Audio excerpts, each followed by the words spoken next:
पश्चिम बंगालच्या विधानसभा निवडणुकीत भाजपनं 207 जागा मिळवून दणदणीत विजय मिळवलाय। त्यानंतर भाजपची सत्ता पश्चिम बंगालमध्ये येणार हे निश्चितच आहे। मात्र तृणमूल काँग्रेसच्या मुख्य नेत्या ममता बॅनर्जी यांनी मुख्यमंत्री पदाचा राजीनामा देणार नाही अशी भूमिका घेतली। निवडणूक निकाल हे निवडणूक आयोगानं भाजपच्या साथीनं रचलेलं षडयंत्र आहे असा आरोपही त्यांनी केलाय। ममता बॅनर्जी यांच्या या भूमिकेमुळे पश्चिम बंगालमध्ये घटनात्मक पेच निर्माण होण्याची शक्यता आहे। त्यामुळे अशी राजकीय परिस्थिती जेव्हा निर्माण होते तेव्हा संविधानातील तरतूद नेमकं काय सांगते याबद्दल सविस्तर या व्हिडिओच्या माध्यमातून जाणून घेऊयात। नमस्कार, आपण पाहताय लोकसत्ता लाईव्ह। কেন কিসের জন্য আমরা তো হারিয়ে নিয়ে যাব? হারলে আমি যদি শপথ নিতে যেতাম তাহলে আমি রেজিগনেশনটা করতাম। এখন তো কোশ্চেন ডাজন্ট অ্যারাইজ। জোর করে দখল করে যদি কেউ মনে করে যে আমি কি রেজিগনেশন দিতে হবে, no, not that. Now also I want to say that we didn't lose the election. It is their forceful attempt to defeat us. Officially they may, through election commission, can defeat us. But morally I am telling you that we won the election.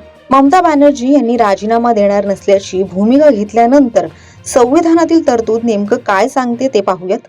भारतीय संविधानातील कलम 164 मध्ये ही तरतूद आहे की मुख्यमंत्र्यांची नियुक्ती ही राज्यपालांतर्फे केली जाते। त्याचप्रमाणे मंत्रिमंडळातील इतर मंत्र्यांची नियुक्ती ही मुख्यमंत्र्यांच्या विनंतीनुसार करण्याचा घटनात्मक अधिकारही राज्यपालांकडेच आहे। त्यामुळे घटनात्मक तरतूद पाहिली तर हे लक्षात येतं की राज्यपाल हे मुख्यमंत्र्यांना पदावरून दूर करू शकतात, त्यांना तो अधिकार आहे। मात्र हा अधिकार मनमानी पद्धतीनं वापरला जाऊ नये म्हणून कायद्यात संरक्षणात्मक तरतुदी करण्यात आल्या आहेत। सर्वोच्च न्यायालयाच्या अनेक निकालांमध्ये हे स्पष्ट करण्यात आलं आहे की राज्यपालांचा अधिकार हा सल्लामसलत आणि सहाय्य यावर आधारलेला असतो। दरम्यान या प्रकरणात राज्यपाल ममता बॅनर्जी यांच्याकडे राजीनाम्याची मागणी करू शकतात, त्यांचा तो अधिकार आहे।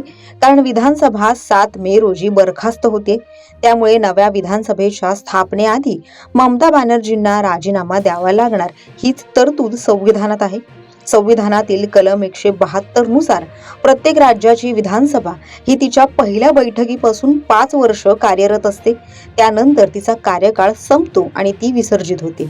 निवडणूक आयोगानुसार पश्चिम बंगाल विधानसभेचा सध्याचा कार्यकाळ हा 8 मे 2021 रोजी सुरू झाला आणि 7 मे 2026 रोजी तो संपतोय।